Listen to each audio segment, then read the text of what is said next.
राजसभा में एक दिन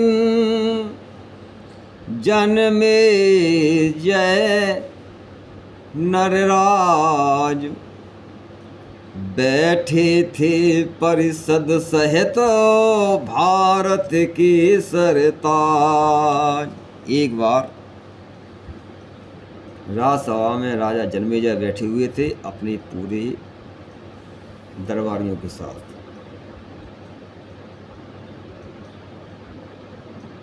वार्तालाप चल रहा था। उसी समय क्या होता है, उसी समय आए वहाँ व्यास देव मुनिनाथ, स्वागत किया नृपाल ने समारोह के साथ। उसी समय महर्षि वेदव्यास का आगमन हुआ। राजा जन्मेजय ने उठकर उनका स्वागत सत्कार किया कि 16 प्रकार पूजन करके सिंहासन पर बिठलाते हैं, जिज्ञासा भरी याचना में अपनी इच्छा प्रकटाते हैं। सौभाग्य आज चैतन्य त्याग आया रागी के महलों में, कोट शाह धन्य कांतिधर स्वयं प्रगटाया मूर्झित कमलों में। यदि ऐसा स्वर्ण समय पाकर सेवक न लाभ को उठा सके, चैतन्य कल्प तरु के नीचे कल्पना न अपनी मिटा सके। पारस लोहा हो पास पास, लोहा लोहा ही बना रहे, कर्ण से दानियों के द्वारा भिक्षुक भूखा ही बना रहे। राजा जन्मेजय ने जब इस प्रकार जब व्यास जी से कहा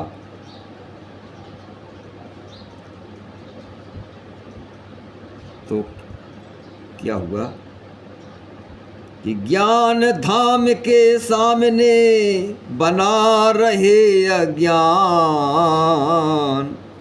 तो समझेंगे हम यही है दुर्भाग्य प्रधान। ज्ञानी के सामने अगर हम अज्ञानी बने रहे तो फिर दुर्भाग्य ही है।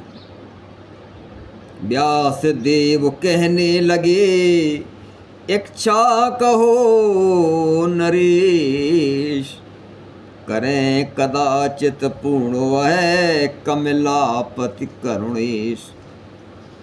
व्यास जी कह रहे, अपनी इच्छा बताइए राजन कि तुम्हारी इच्छा क्या है।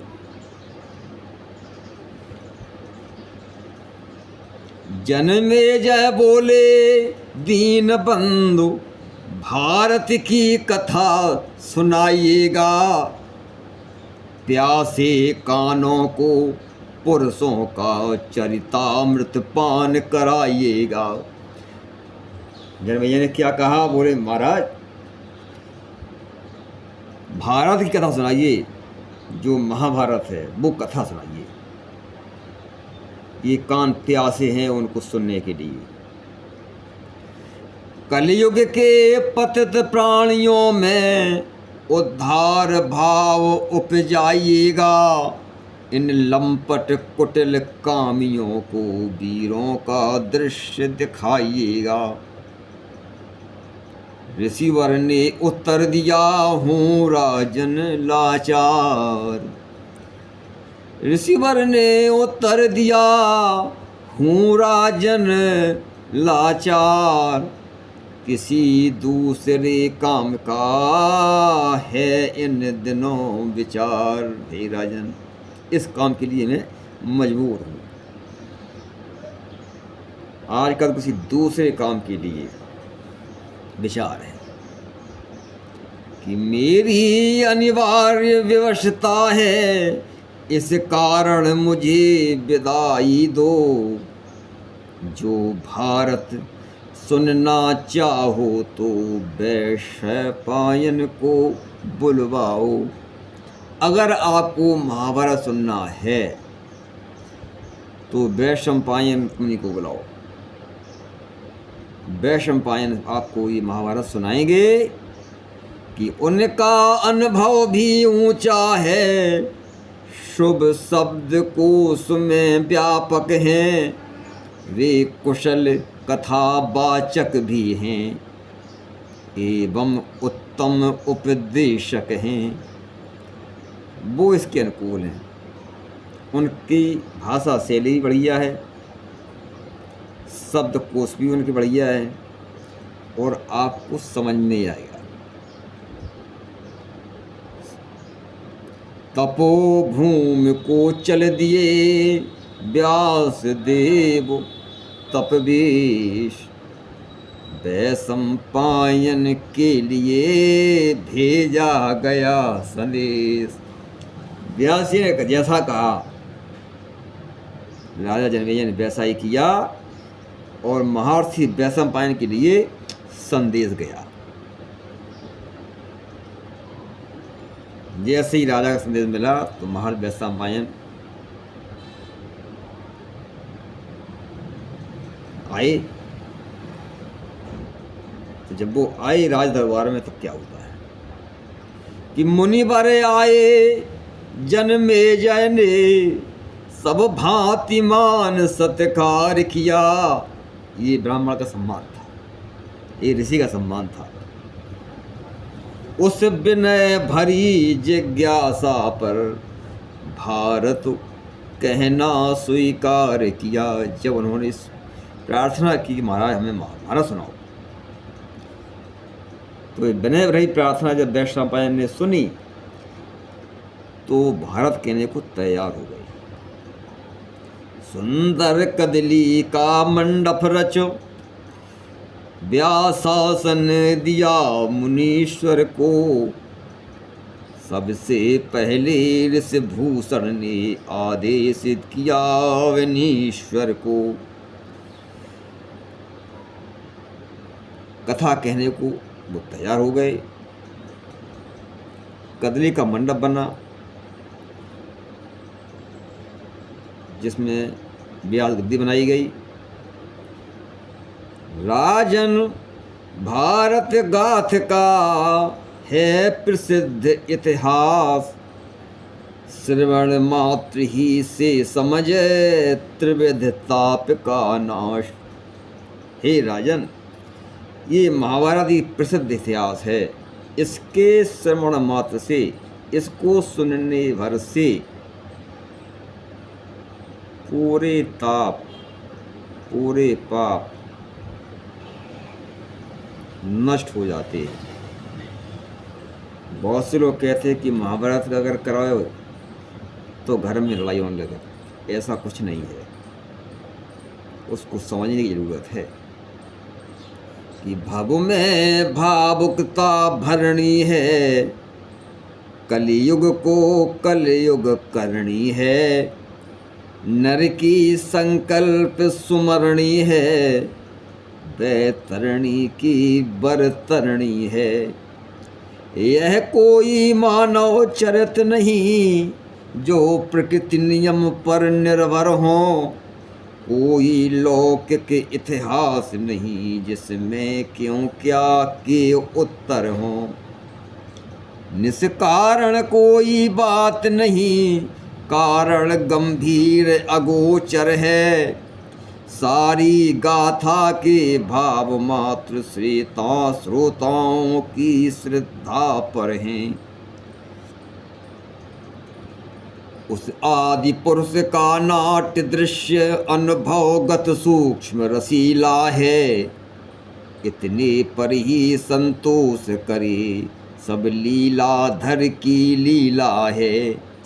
इस भांति शांति श्रद्धा समेत संयम पूर्वक जो श्रवण करे, एकाग्र भाव जिज्ञासु वृत्ति धारण कर इसका मनन करे।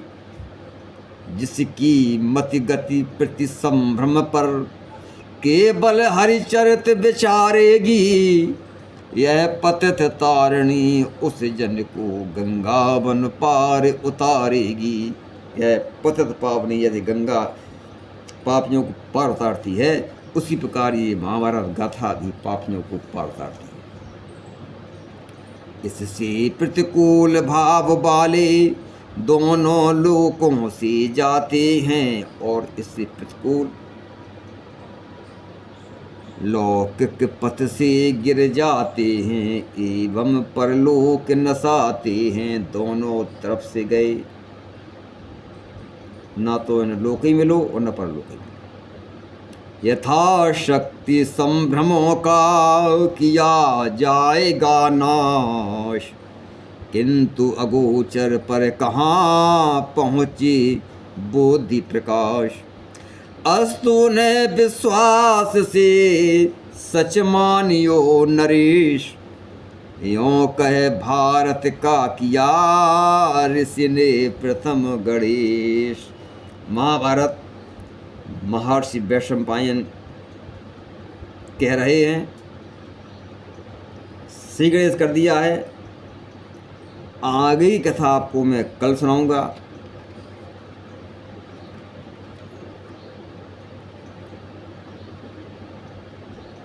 उनके वचनों का अनुवाचक कुछ भाव मात्र दर्शाता है। प्रचलित हिंदी भाषा द्वारा भारत की गाथा गाता है।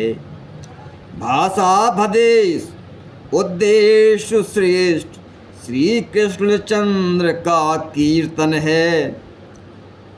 बस इसी एक लालच बशात सेवक का यह आयोजन है। इसलिए पूज्य वाचक वृंदो भाष्य पर ना ध्यान दीजिएगा। टूटी फूटी लुटिया ही से कृष्णामृत पान कीजिएगा।